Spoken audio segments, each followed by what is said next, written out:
शहर के टोली चौकी में मियां भाई के नाम से मशहूर मोहम्मद सिराज बुधवार रात अपने घर पर खेल रहे थे। उसी मैदान पर जहां गेंद पकड़नी सीखी, इंडियन जर्सी पहनने को सपना संजोया। राजीव गांधी स्टेडियम सिराज के घर के आंगन की तरह है।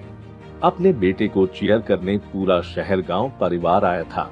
पवेलियन में मां बैठी थी, साथ में दूसरे सगे संबंधी भी थे, लेकिन अगर कोई नहीं था तो वो अब्बू गौस मोहम्मद अब इस दुनिया में नहीं है, लेकिन निश्चित ही ऊपर से अपने बेटे की इस सफलता को देख मुस्कुरा रहे होंगे। कैमरा जब जब सिराज की फैमिली पर जाता, गर्व और आनंद का एहसास होता। मां की आंखें नम थी। शायद वह भी यही सोच रही थी कि अगर बगल में उनके शौहर होते तो कितना अच्छा होता। कॉर्पोरेट बॉक्स की बालकनी की सामने वाली कुर्सी पर बैठी सिराज की मां सब कुछ ध्यान से देख रही थी। जब स्टेडियम सिराज के नाम से गूंज रहा था, तब बगल में बैठी अपनी बहन के साथ वह भावनाओं से अभिभूत थी। ग्रिल की रेलिंग को कसकर पकड़ रखा था। जब दूसरे लोग बातचीत में लगे हुए थे, तब भी वह खामोश थी। आसपास हो रही हर चीज से बेखबर थी। जितना ये सिराज का पल था, उतना ही उनका भी था।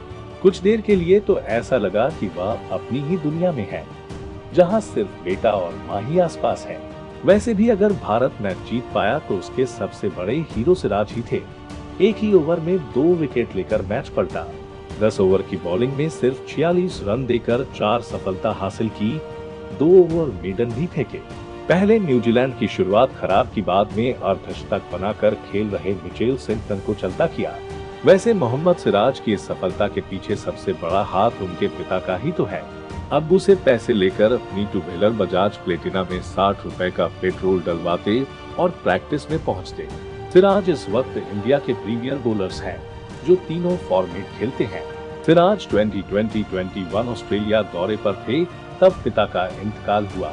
वह वापस आना चाहते थे, लेकिन खुद को संभाला और पितृशोक में भारत को ऐतिहासिक जीत दिलाई। वापस लौटकर सीधे कब्र गए और बैठकर बात की होगी। कहा होगा कि इतनी जल्दी क्यों चले गए, आपको तो ये सब देखना था।